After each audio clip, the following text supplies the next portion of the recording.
Good morning all. Good morning, ma'am. How are you all? We are fine. Yesterday we had done article and today we will learn about reports. Okay. आप में से कितने ऐसे जिन्होंने 11th-12th के अंदर reports write down किए? Almost सभी. तो सबको रिपोर्ट्स लिखने का एक फॉर्मेट होता है, वो सबको आता है? आता है सबको. मतलब रिपोर्ट्स को मैं बहुत ही जनरल वे में अगर आपको बताऊं तो आपको इजीली कन्वे हो जाएगा कि कैसे उस पे आपने काम करना है. ठीक है. तो रिपोर्ट का मतलब क्या होता है? What do you mean by report? क्या ये प्रेसी आर्टिकल जैसे ही होते हैं, उससे कुछ डिफरेंट आपको इसमें देखने को मिलता है?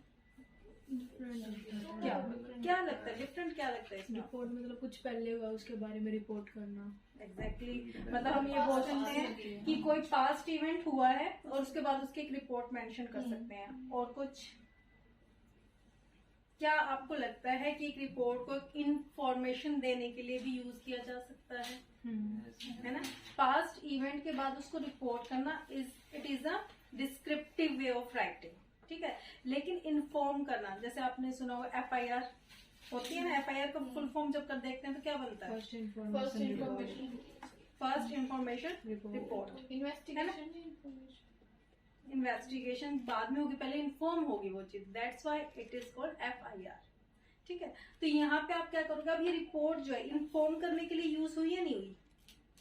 हुई ना. तो यहाँ पे रिपोर्ट जब आप राइट डाउन करोगे then there should be some points to be remember. अब जो पॉइंट्स आपके माइंड में रहेंगे कि आपको जब अपनी रिपोर्ट लिखनी है तो आपको कैसे माइंड में रखना है. कोई भी कैरेक्टरिस्टिक अगर किसी चीज की बताई जाती है तो इसका मतलब ये बिल्कुल नहीं होता कि सिर्फ आपको एक थ्योरेटिकल कॉन्सेप्ट रेडी करने के लिए वो चीज बताई जाती है कि इसकी क्या क्या क्वालिटीज होंगी या कौन कौन से पॉइंट्स होंगे. वो इसलिए बताई जाती है ताकि जब भी कभी आप रिपोर्ट्स को राइट डाउन करो तो आप उन क्वालिटीज को माइंड में रखो, उन पॉइंट्स को माइंड में रखो कि आपकी रिपोर्ट से उन क्वालिटीज उन पॉइंट से बाहर ना जाए. Is it clear? तो सबसे पहले पॉइंट क्या है? Objective reports. यहाँ पे क्या मतलब है ऑब्जेक्टिव रिपोर्ट से? अब आपकी जो रिपोर्ट्स होते हैं, यहाँ पे हमने कल प्रेसी भी किया था, आर्टिकल भी किया था. अब मुझे ये बताओ कि जब हम रिपोर्ट्स करते हैं तो ऑब्जेक्टिविटी तो बहुत बार एक्सप्लेन हो चुका है. What do you mean by objectivity? किसी और चीज कोई पर्टिकुलर फैक्ट थिंग ऊपर बेस्ड हो. कोई ऐसा नहीं कि मतलब आप उसके अंदर सब्जेक्टिविटी ले आए. अभी अगर कोई एक पास्ट इवेंट हुआ है, किसी का कोई एक्सीडेंट हुआ है, सपोज क्या कहते हैं कि जैसे कि एक कार और ट्रक जो उनकी एकदम से टक्कर, उसके बीच में ये थोड़ा ना लिख सकते हो कि कार की और बस की टक्कर हुई और उसके बीच में इतने लोग मरे और क्या कहते हैं इतने लोगों को चोट लगी और मुझे बहुत ज्यादा बुरा फील हुआ. तो इसके अंदर ये बताओ कि ऑब्जेक्टिविटी कहाँ तक रही और सब्जेक्टिविटी कहाँ पे आ गई? जो मैंने लास्ट वाली लाइन ऐड की जहां पे मैंने अपना पर्सनल ओपिनियन डाल दिया, दैट इज सब्जेक्टिविटी. और उससे पहले क्या चल रहा था? ऑब्जेक्टिविटी. तो ठीक है, आपको रिपोर्ट जो भी लिखोगे, कोई भी इवेंट मेंशन करते हो या कोई भी आप इंफॉर्मेशन किसी को भी देते हो, then it should be based on objectiveness, not on subjectiveness. Is it clear to everyone? Next point देखते हैं, टारगेट ऑडियंस. इसके बारे में आर्टिकल में भी बात की थी, प्रेसी में भी बात की थी. ऑडियंस से टारगेट कैसे करोगे? यहाँ पे बताओ, ऑडियंस को टारगेट कैसे करोगे? मैम जो हमारे साथ जो भी हुआ है उसमें जो जो कुछ हुआ वो सब बताएंगे ना. हाँ, वो सब आप बताओगे, बट वहां पे ऑडियंस को कैसे टारगेट करोगे? अभी मैंने एक वर्ड यूज किया FIR. FIR जो हम राइट करेंगे, किसी को बताएंगे, देन हमारी ऑडियंस कौन होगी? नेचुरल है. वहां पे हमारी ऑडियंस कौन होगी? पुलिस होगी. तो यहाँ पे यही है कि आपको ऑडियंस को टारगेट करना है कि आपकी ऑडियंस आप देखें कि कौन सी ऑडियंस है. अगर सपोज मैं आपसे बोलूं कि आपको एक इनफॉर्मल रिपोर्ट लिखनी है, आपके आसपास जो कल कुछ हुआ, चाहे वो किसी का एक्सीडेंट हुआ हो या किसी के यहाँ पे कोई बच्चा जो है वो अच्छे से मार्क्स लेके पास हुआ हो, तो उसकी एक रिपोर्ट मेंशन करो कि उसके घर में फैमिली में कैसा एनवायरनमेंट था. तो जो आप रिपोर्ट राइट डाउन करोगे और फिर उसको मुझे दिखाओगे, then your audience will be. कौन होगा आपका ऑडियंस? नेचुरल है, मैं होंगी, क्योंकि मैंने आपको वो चीज बोला कि आपको एक रिपोर्ट राइट करनी है.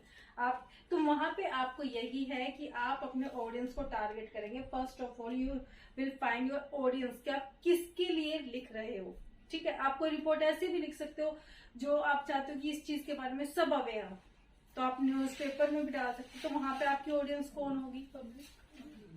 Public as well. Public as well और कौन हो सकता है? न्यूज़पेपर पब्लिश करने से पहले उसके अंदर एक कांट छांट का काम होता है, और मैंने बताया था उसके लिए एक टर्म यूज होती है, एडिटिंग। तो वहां पे एडिटर, ठीक है। तो न्यूज़पेपर से जो आपकी ऑडियंस है वो कौन कौन सी होगी? एक तो आपके एडिटर, जितने भी लोग वहां पे बैठे हुए एडिटिंग करने वाले वो, और second public. Is it clear? आपको पता चला कि ऑडियंस को टारगेट कैसे करना है, ठीक है। फिर आपका आता है no use of personal pronoun. Personal pronouns कौन सी होती है? आई, माई। आपका फर्स्ट पर्सन जो होता है, वैसे तो आपके प्रोनाउंस जो है वो सारी पर्सनल में आते हैं, क्योंकि हम भी उसमें आ गए, वी आ गया। तो यहाँ पे थर्ड पर्सन को हम पर्सनल में नहीं रखते, ठीक है। यहाँ पे आपका जो फर्स्ट पर्सन है, फर्स्ट पर्सन को हम पर्सनल प्रोनाउन बोलते हैं, जहाँ पे क्या आ गया? आई, माई, मी, वी, अवर, अस। और कहीं ना कहीं अगर ये हम यूज करते हैं तो आपको नहीं लगता कि एक सब्जेक्टिविटी आ सकती है? हमें ऐसा लगता है, मुझे ऐसा लगता है, हमारे यहाँ ऐसा होता है, तो वहां पे सब्जेक्टिविटी आने के चांसेस है। दैट्स व्हाई यहाँ पे ये बात बोली है, no use of personal pronouns, ठीक है। कि यहाँ पे जब पर्सनल प्रोनाउंस ही यूज नहीं करोगे, then there is no chance of subjectivity in your report. Next है preferable use of passive voice. अब मुझे ये बताओ, पैसिव एक्टिव पैसिव वॉइस मैंने आपको करवाए थे, सबको क्लियर थे? एक्टिव वॉइस कौन से होते हैं? जहां पे मेन फोकस किस पे होता है? सब्जेक्ट पे या ऑब्जेक्ट पे? ऑब्जेक्ट पे। एक्टिव वॉइस में, एक्टिव वॉइस में मेन फोकस किस पे होता है? सब्जेक्ट के ऊपर। दैट मीन्स कि जहाँ पे सब्जेक्ट जो काम कर रहा है, ठीक है। और पैसिव वॉइस ऑब्जेक्ट बेस्ड होता है, बार बार एक ही चीज निकल के आ रही है, ऑब्जेक्टिविटी यूज करनी है, सब्जेक्टिविटी यूज नहीं करनी है। तो यहाँ पे भी क्या आ गया? पैसिव वॉइस के अंदर क्या चीज बेस्ड है? ऑब्जेक्ट, ठीक है। तो यहाँ पे ऑब्जेक्ट अगर आपका वो है तभी पैसिव वॉइस यूज होगा। तो ये बोल रहा है कि आपको रिपोर्ट जब भी राइट करो उसके अंदर पैसिव वॉइस यूज करोगे। जैसे कि अगर मान लो सपोज मैं लिखती हूँ a bike was collided by a car. आप यहाँ पे ये नहीं लिख सकते कि सीधा जो है कार और बाइक की टक्कर हुई, नहीं। आप यहाँ पे क्या इसको लगाने से आपको नहीं लगता कि एक पैसिव वॉइस है? Is, am, are, was, verb के बाद वर्ब की थर्ड फॉर्म आते हैं, then it means it will be passive voice. तो यहाँ पे ये देखते आपको क्लियर होता है ना कि किस में है। आप अपने अपने बुक्स के अंदर जितनी भी रिपोर्ट्स मेंशन है उसमें भी देखोगे तो आपको पता चलेगा कि सारे is, am, are, was, verb के बाद वर्ब की थर्ड फॉर्म यूज है। दैट मीन्स की all reports mention in passive voice. Is it clear? किसी को डाउट यहाँ तक? उसके बाद नेक्स्ट आपका use of past tense. Natural है, रिपोर्ट तो हम उसी की लिखेंगे ना जो चीज हो चुका है ना। अब अगर कोई चीज हो चुकी है तो उसके लिए क्या यूज करोगे? प्रेजेंट टेंस यूज करोगे या पास्ट? पास्ट करोगे ना, है ना। तो यहाँ पे आपको ये ध्यान रखना है, इसके अंदर आपके प्रेजेंट की कोई गुंजाइश ना हो। आप पास्ट के ऊपर एक पूरी रिपोर्ट लिखोगे, उसके अंदर आप लास्ट में एज अ सजेशन मेंशन कर सकते हो। जो सजेशन मेंशन करोगे वहां पे आपका फ्यूचर आ सकता है। जैसे कि अगर मान लो कल हमारी गली में एक मतलब क्या कहते हैं बहुत ज्यादा हैवी रेन की वजह से पानी भर गया और एक एक्सीडेंट हो गया, और हम चाहते हैं, मतलब हम तो आप यूज करोगे नहीं, ठीक है। वहां पे क्या लिखोगे? It should B. It should B का मतलब क्या? आपने उस थर्ड पर्सन को यूज कर दिया, ऐसा होना चाहिए, ये चीज आपने लिख दिया। आपने पर्सनली अपनी नहीं बताई कि ऐसा हो, मेरी तरफ से ऐसा होना चाहिए, नो। तो वहां पे आपने एक जेन्युइन बात रख दी, it should be like this, कि इन चीजों को, इन गड्ढों को भर देना चाहिए ताकि इन फ्यूचर, फिर यहाँ पे फ्यूचर आ जाएगा, ठीक है। Then there will be no accident on this road, ताकि इस रोड के ऊपर दोबारा कोई एक्सीडेंट ना हो। तो सिर्फ फ्यूचर यूज हो सकता है, बट प्रेजेंट यूज नहीं होगा। Past, otherwise future. और फ्यूचर भी कब यूज होगा? When you have a suggestion और कंक्लूजन। Is it clear? उसके बाद आता है language should be clear. Clear means क्या समझते हो? लैंग्वेज कैसी होनी चाहिए? यहाँ पे लिखा हुआ एक एक वर्ड समझ में आ रहा है? क्लियर है? किसी को अगर मान लो मैं इस चीज को ना भी समझाने की कोशिश करूँ तो आप सब समझ सकते हैं इस चीज को, ठीक है। तो आपकी लैंग्वेज क्या होनी चाहिए? Clear, concise. 3 टाइम ये वर्ड अब यूज हो रहा है, ब्रीफ, प्रेसी में भी हुआ है, ठीक है, आर्टिकल में भी हुआ, यहाँ पे कॉन्साइज मीन्स टू ब्रीफ, ठीक है। रिपोर्ट, और वही एक चीज बार बार रिपीटेड हो रही है कि आपके पास इतना, किसी के पास टाइम नहीं होता। यू हैव अ बुक जिसके अंदर लॉट्स ऑफ पेजेस हैं, आप सब उसको नहीं पढ़ते। आप क्या करते हो, लास्ट मोमेंट पे आपके जो नोट्स बने होते हैं, जो समरी होती है, जो कंक्लूजन होता है, या जो भी आपके पास कम मटेरियल होता है लिखा हुआ, आप उसको रीड करते हो इंस्टेड ऑफ योर बुक्स। आप खुद के नोट्स भी बनाते हो ना, उन्हीं को उठाते हो बजाय कि पूरी की पूरी बुक्स के। क्यों उठाते हो? क्योंकि आपको पता है जो शॉर्ट्स में लिखा हुआ है, उन शॉर्ट्स के अंदर क्या है कि आपने अपनी तरफ से जो उसके इम्पोर्टेंट पॉइंट्स थे वो राइट कर लिए, ठीक है। बाकी सब थोड़ा सा क्या लगने लग जाता है, इररेलेवेंट। तो यहाँ पे भी आप जब रिपोर्ट लिखो, आपकी ऑडियंस को टारगेट करो। सपोज अगर आप किसी न्यूज़पेपर के लिए डाल रहे हो, तो वहां पे तो आपको लिमिटेशन दी जाती है कि आपको 200 वर्ड्स ही यूज करने हैं। अगर उससे ज्यादा करोगे तो आपको क्या लगता है कि आपका जो रिपोर्ट आपने मेंशन किया वो पब्लिश होगी? नो, ठीक है। और अगर होती भी है सपोज, तो उसके लिए आपको उसका एक्स्ट्रा पे करना पड़ता है, ठीक है।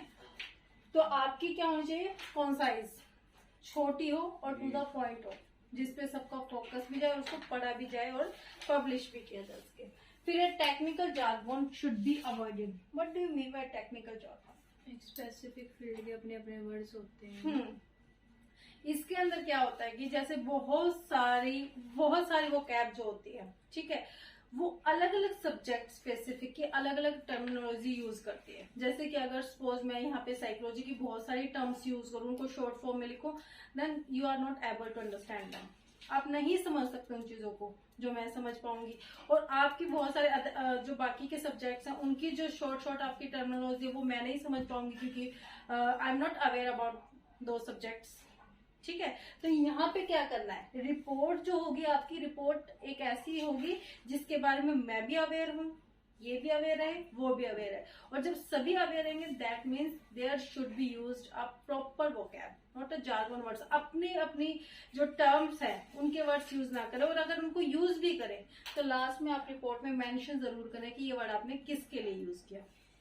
यू शुड गिव सम की पॉइंट्स रिगार्डिंग दैट, ठीक है। अब वो कीवर्ड्स का काम करेंगे आपके, और आपको फिर मेंशन करने पड़ेंगे कि आपने ये शॉर्ट फॉर्म किसके लिए यूज की थी, ठीक है। अब कुछ लोग पीएम किस लिए यूज करते हैं, रात के लिए। दोनों ही काम हो जाते हैं। एक प्राइम मिनिस्टर के लिए यूज हो गया, और दूसरा आप अपना जो इवनिंग और मॉर्निंग सेशंस को डिवाइड करते थे, ठीक है ना। तो यहाँ पे आप बताओ, अब ये चीज क्या है, ये दोनों चीजें क्या है, कॉमन है, ये जार्गन वर्ड्स नहीं है। Is it clear? ये दोनों ही कॉमन वर्ड्स है, बट बहुत सारे वर्ड्स हैं, you will find lots of words are there जो जार्गन वर्ड्स कहलाते हैं, मतलब जिनके बारे में हर कोई अवेयर नहीं होता। ये दोनों चीज मैंने लिखी, आप सबको पता थी, तो ये क्या है, ये जार्गन वर्ड्स नहीं है। बट आपके और सब्जेक्ट्स के होंगे, या फिर शॉर्ट फॉर्म्स यूज करते होंगे। अभी जैसे कि अगर मान लो सपोज आप, ये वर्ड है, ये वर्ड किस लिए यूज होता है,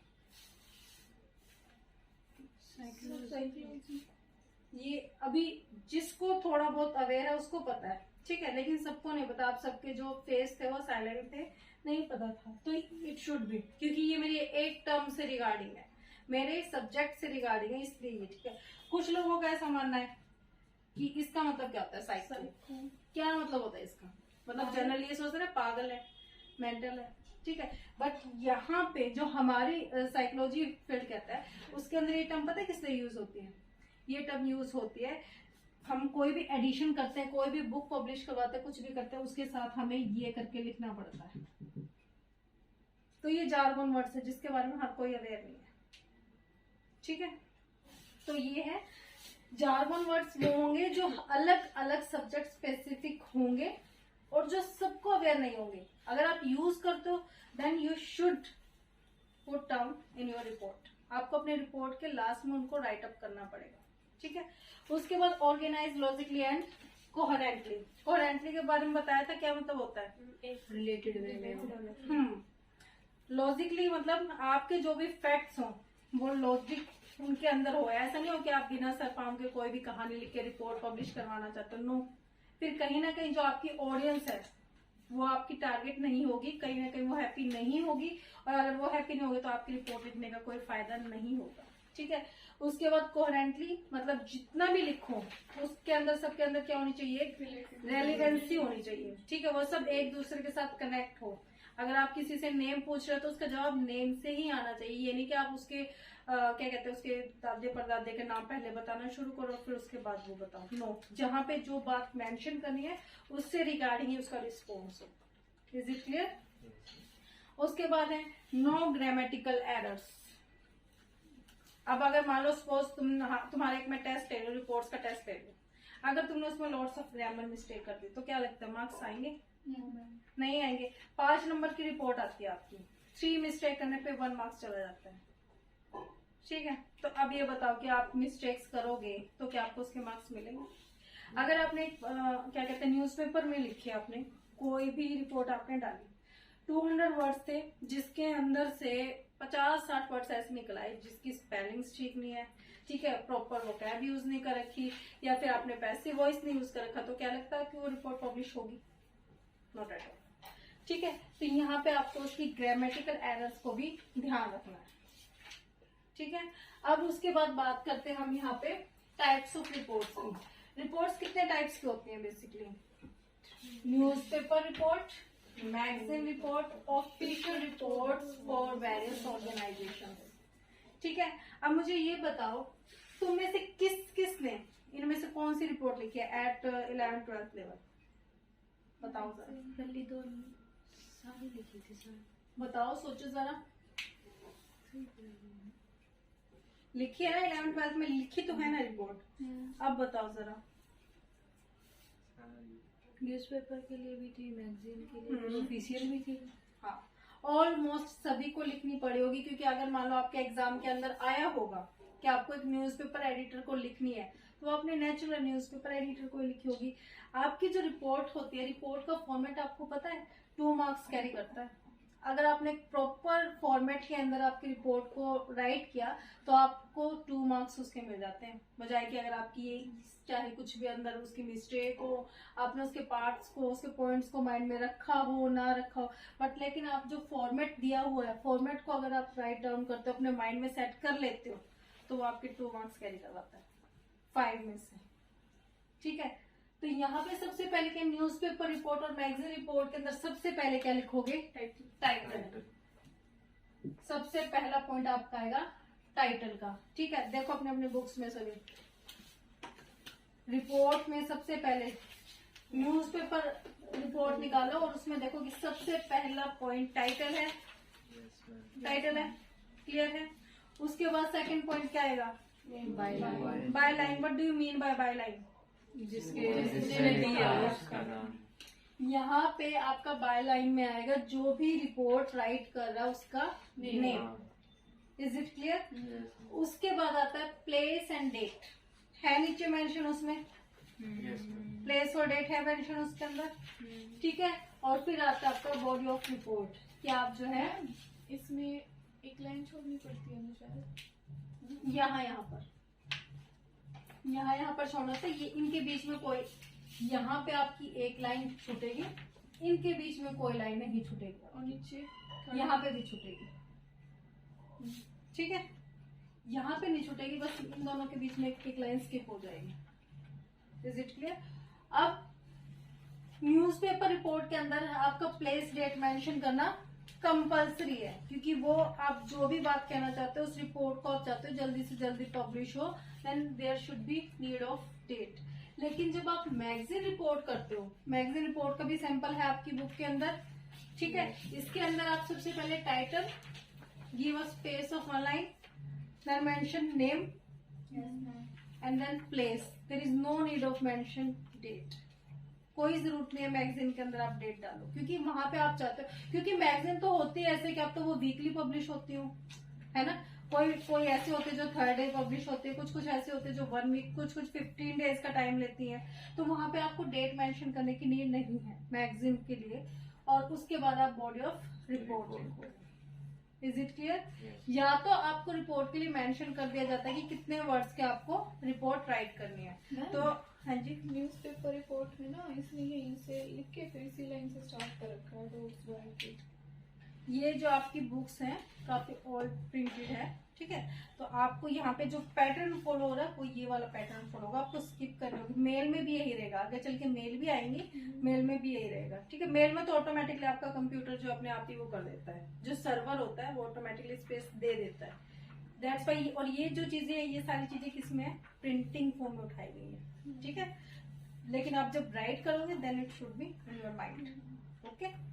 उसके बाद बात करते हैं यहाँ पे official report for various organisation, ठीक है। अब डिफरेंट ऑर्गेनाइजेशंस हैं जहाँ पे आपकी ऑडियंस अलग अलग है। फाइनेंशियल रिपोर्ट लिखनी पड़ सकते हैं, कंप्लेंट लिखनी पड़ सकती है, एग्जाम ब्रांच को लिखना पड़ सकता है, कहीं पर भी बहुत सारी आपकी जो ऑफिस है, ऑर्गेनाइजेशन है, वहाँ पे डिफरेंट रिपोर्ट्स आपको लिखनी पड़ेगी। यहाँ पे बेसिकली 2 फॉर्मेट है जो आप यूज कर सकते हो।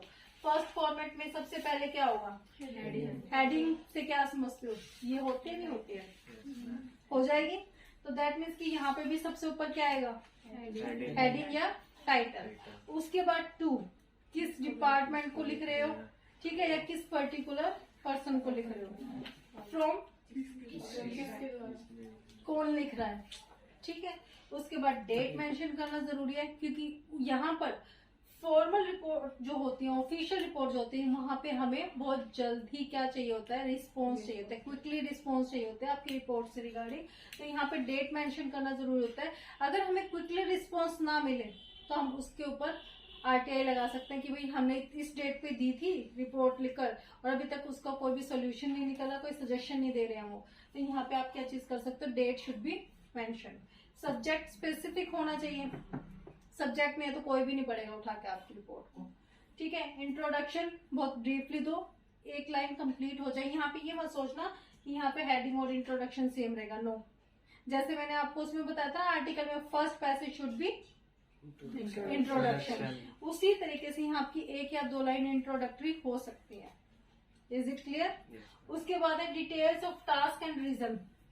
जो इंट्रोडक्शन दिया है उसमें बताओ भी तो ना कि आपको क्या क्या प्रॉब्लम है या कौन कौन से काम आपको करवाने हैं जिससे रिगार्डिंग आप रिपोर्ट लिख रहे हो। उसके बाद मेन बॉडी स्टार्ट कर दोगे। यहाँ पे आपने हल्का सा एक ऊपर इंट्रोडक्शन दे दिया, उसका कौन कौन सी टास्क है, उसके बाद उनको 1-1, 2-2 लाइन में मेंशन भी कर दो कि ये काम है, ऐसे ऐसे ऐसे चाहिए।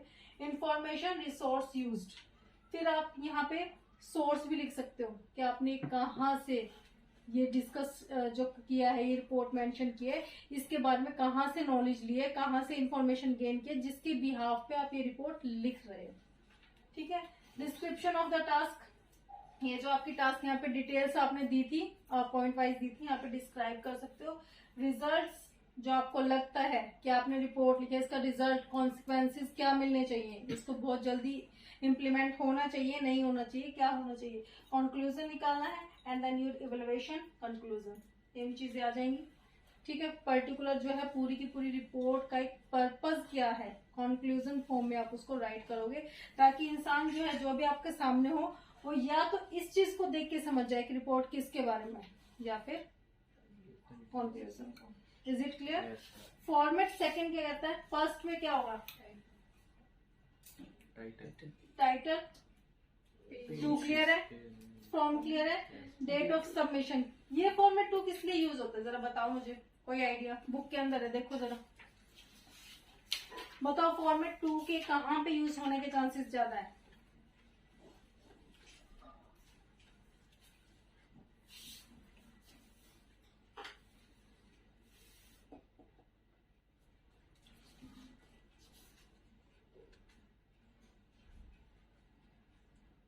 आ रहा है कहीं समझ में? कोई पर्सनल एक्सीडेंट हो, कोई पर्सनल इश्यू हो, और जैसे वो सोसाइटी के लिए इश्यू नहीं लिखते हैं वैसे।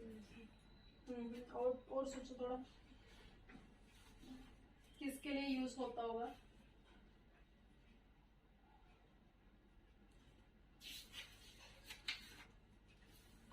Okay, let me know use. Sir यहाँ पे क्या होता है, आपका 2 हो जाएगा, फ्रॉम हो जाएगा, डेट ऑफ सबमिशन।